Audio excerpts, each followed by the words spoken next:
All right, we're live. What's up, gentlemen? What's up, my brothers? I'm gonna do this quick broadcast for you because this is a this is a real piece of work. We got some stuff going on in the royal family and some red flags I want to talk about.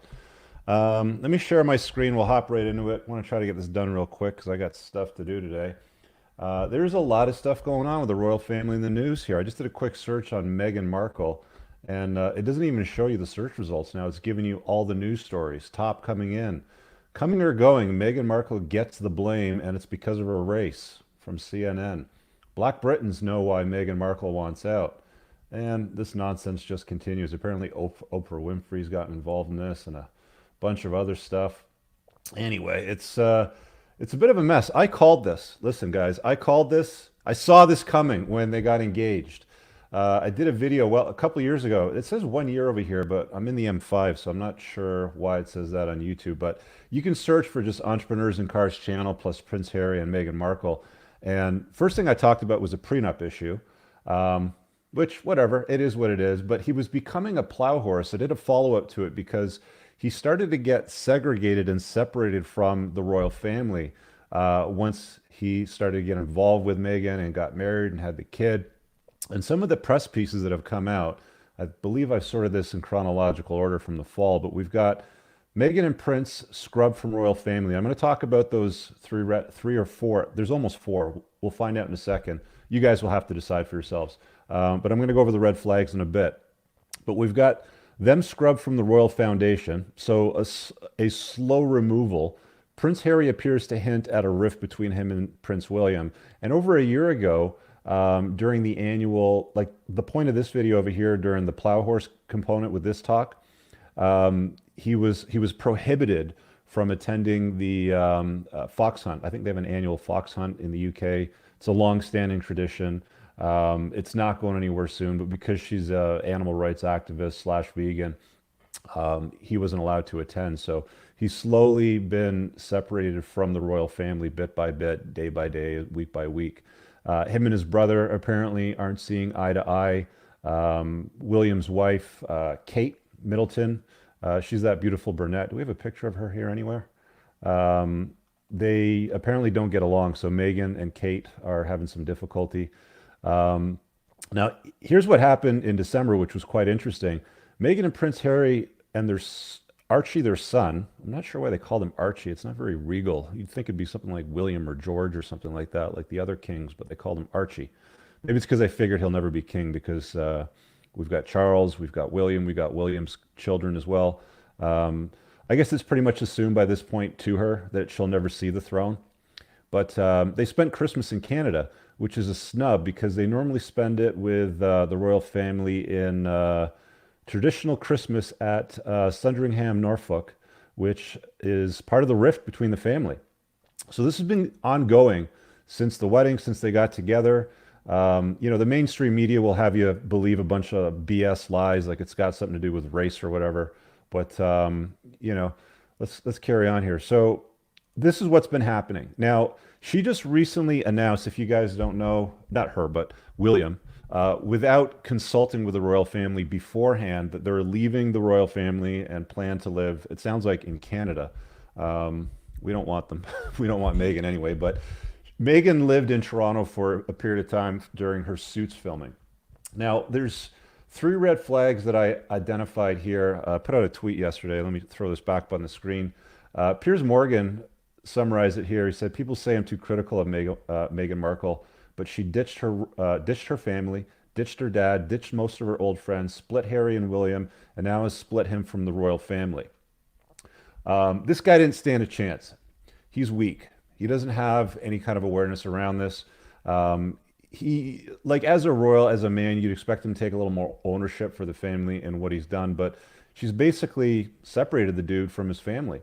Uh, the next step is going to be to separate his kid from Harry, which I think is going to come next if they split. Either that, or it's going to turn into a total show where it's going to be like a TV reality show is what I'm going to predict. It's either going to be a TV reality show with him and her in it, keeping up with the royals or some crap like that because she likes fame, or it'll be a split.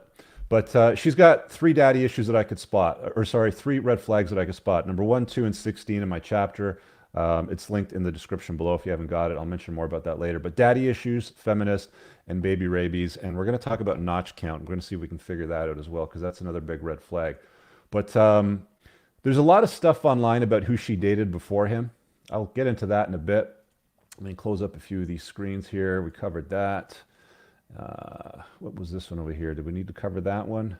This is who she dated before. She dated a porn star named Simon Rex, apparently. We'll get into that in a bit. But here's the chapter here. Let's throw this up. And remove from screen. Let's go and share screen. How do we do this here? Boom. Give me a second, guys. This is live TV. Got to figure out how to do these. Application windows, Word. There we go. Boom. All right. So if you haven't got it, it's pinned in the top description below. Giving away the 20 red flags chapter. It's now 20, actually. I had to update it from 19, but when you get on the list, you'll get everything, so you can check that out. Oh, dude, yeah, totally off. Juan says, remember me calling this out? It was obvious. Guys, I called this out 2 years ago. I knew this shit was going to go down. So let's talk about the red flags that Harry should have spotted before he wifed up this 38-year-old thing. Number 1, daddy issues. She's got no relationship with her father. Straight off the bat, if she doesn't have a good relationship with her father or had an acrimonious relationship with him growing up, which she did, she's likely to have some degree of daddy issues.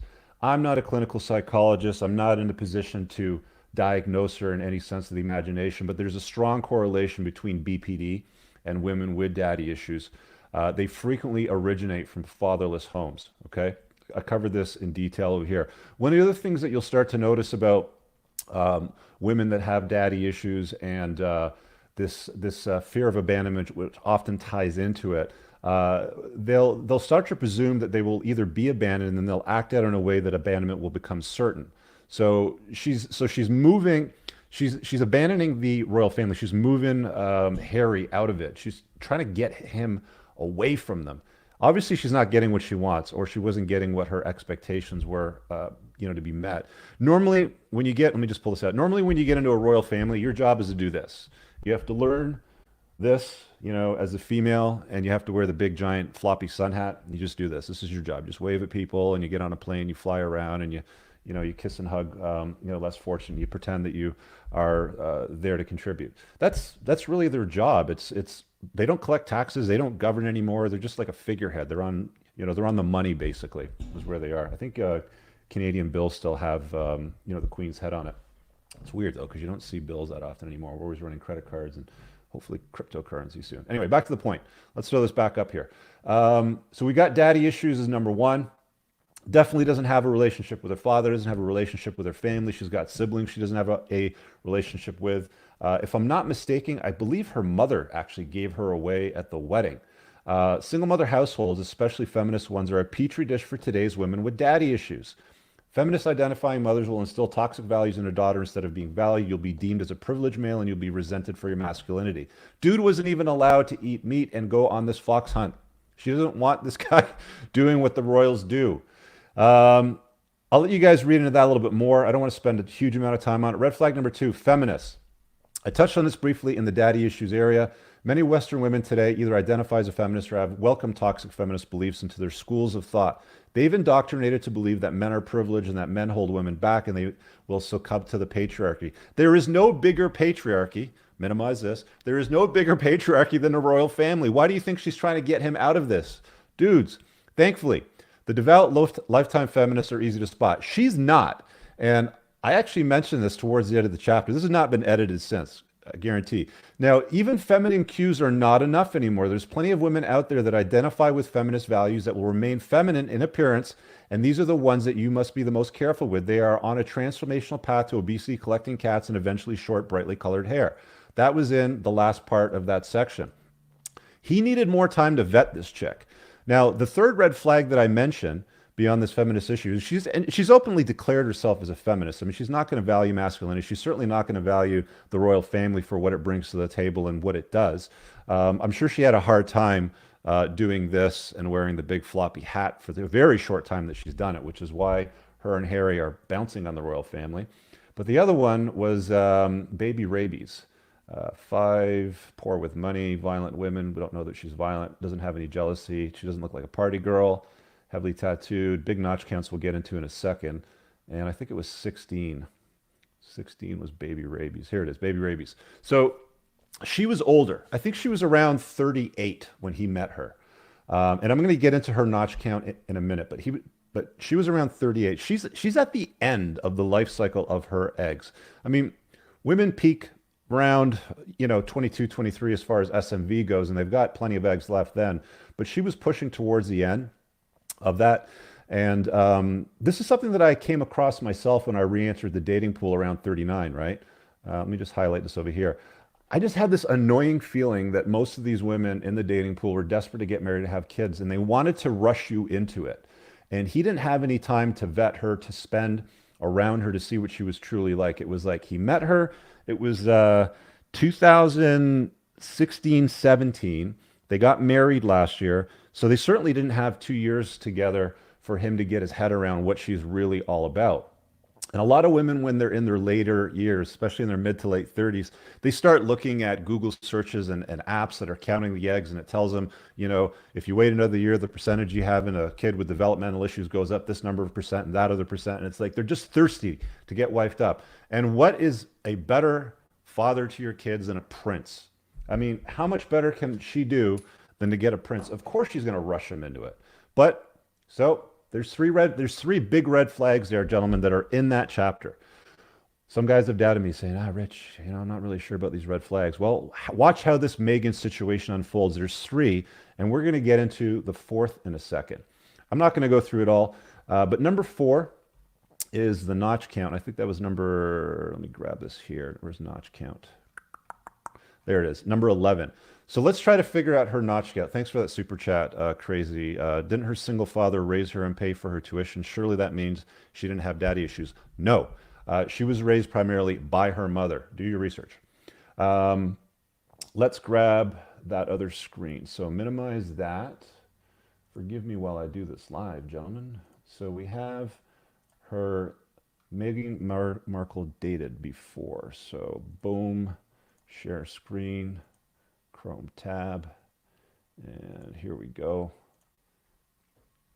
So there's a lot of articles out there on this, and she dated a bunch of dudes. Notch count matters, guys. I'm going to go over notch count in a second. We don't know what her notch count is, but we're going to try to estimate it. We're going to use the Terrence Popp dick stacking method, perhaps. Nah, we're not going to go that far.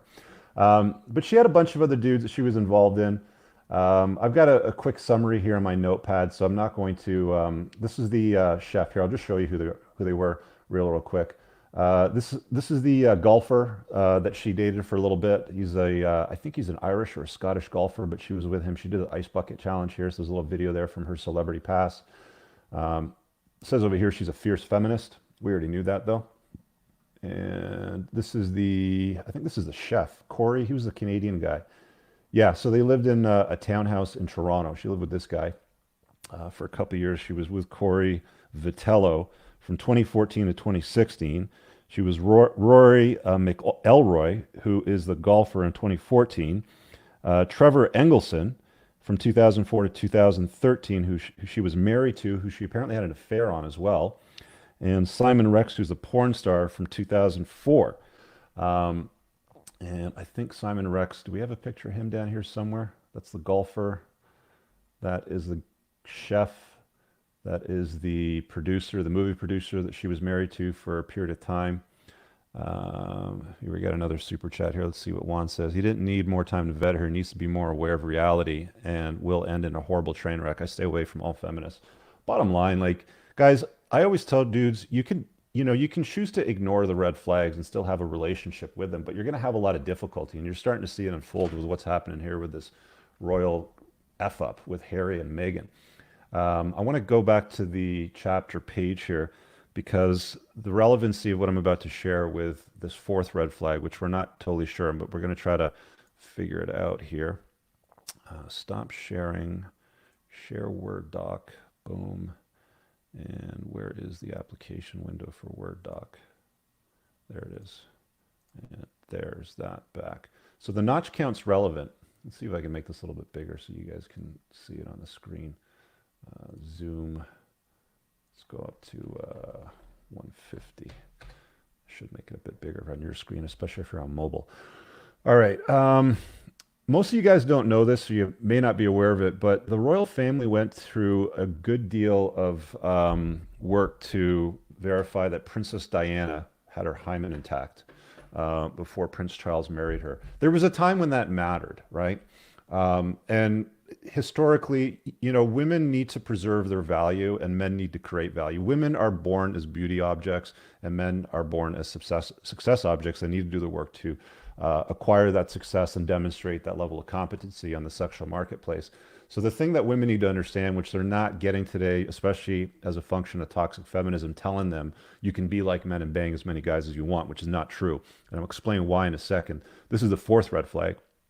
The most attractive quality in a woman is when you know she hasn't been with everybody and she won't just be with anybody. Now, let's set aside the higher probability of her having an STD. Multiple conducted studies have proven that the younger a woman is when she loses her virginity and the higher number of men she slept with, aka her notch count, the result in her being far less likely to monogamously pair bond to a man in a healthy way over a long period of time. Now, I have my notes here, and apparently Chef Corey Vitello, she monkey branched from his ass to Harry while she was still with him. All right. So what ends up happening when these women have a notch count is they move very fast from guy to guy. They're more apt to move quicker from dude to dude versus somebody that has a much lower to no notch count. So, for example, a woman that lost her virginity at 14 and slept with 30 men is far less likely to monogamously pair bond over a long period of time compared to a woman who lost her virginity at 23 and only slept with 2 men. There's some study results in here. Let me dig that up because where is it? Triple digits. Give me a second here. I don't want to read out the whole damn chapter. Here it is. So research conducted. I'll highlight it. And again, guys, the link is below for this. So just opt in a list and grab this and read it for yourself. But research conducted by the Institute of Family Studies revealed that a virgin has a 5% chance of divorce after 5 years of marriage, whereas a woman with 2 previous partners has 30% chance of divorce. And the data stopped at 10 partners. So let's try to figure out what her notch count is. So we got Corey Vitello, the chef. We got Rory McElroy, the golfer, too. These are all the relationships, by the way. Trevor Engelson, who she was married to, and she apparently had an affair on. I don't know the specific details, but there was talk of that in the article. So that's 3. So already she's at a 30% chance of divorce after 5 years, according to that study. 4 is a porn star by the name of Simon Rex in 2004. Those are the only 4 relationships that were mentioned in that article. Now, she was born in 1981, and assuming that she's like pretty much every other, woman out there.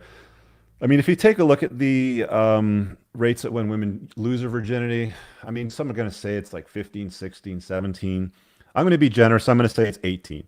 So she's born in 81, which brings her to 1999, which is when she'd be 18, which means she has 5 years between 99 and 2004 between her claimed relationship or dating expeditions with the porn star Simon Rex. So 5 years plus the 4 known relationships. Plus you got to remember, women never count one night stands. They never count what happens in Vegas, stayed in Vegas. They don't count threesomes. They don't count friends with benefits. So it's very difficult, but minimum it's going to be 5. I'm going to be conservative and say it's at least a dozen, maybe even 2 dozen. I mean, let's just say a dozen. Either way, she wasn't great wife material to begin with. Daddy issues, baby rabies, feminist. She's got a notch count. And look what's happening to Harry now. He's basically leaving the royal family and he's moving to Canada. I mean, what's next? I'm guessing, leave a comment below. It's either divorce and she's going to take the kid and separate him from the kid, or it's going to be something like a TV reality show like Keeping Up with the Royals or some BS like that because she likes the fame. Or the third option is, we saw what the Queen did with tunnels in France. I don't know. What do you guys think? Leave a comment below. Anyway, I'll end the broadcast at that. Thanks for watching. A couple updates. I got a really important video that I'm going to release on Monday. There's no Before the Train Wreck this Monday. I did a 20-minute detailed video on debt. Some of you guys might already know this, but I've been heavily involved in the credit and debt collection industry since about 1991. Run a very successful, one of the largest ones in Canada in the credit and collection debt space. And I'm applying the red pill to money, finances, and credit card debt, because a lot of you guys make some mistakes. This is usually around the time of year when I get a lot of people that book my time for coaching around dealing with money issues and stuff like that. So this will be a deep 20-minute video. It's coming out on Monday. Make sure you're subscribed to the channel. You have the notification bell smashed so you get notified of when that plays out. See you guys in the next video, man. Hope you guys have an awesome weekend. Peace out.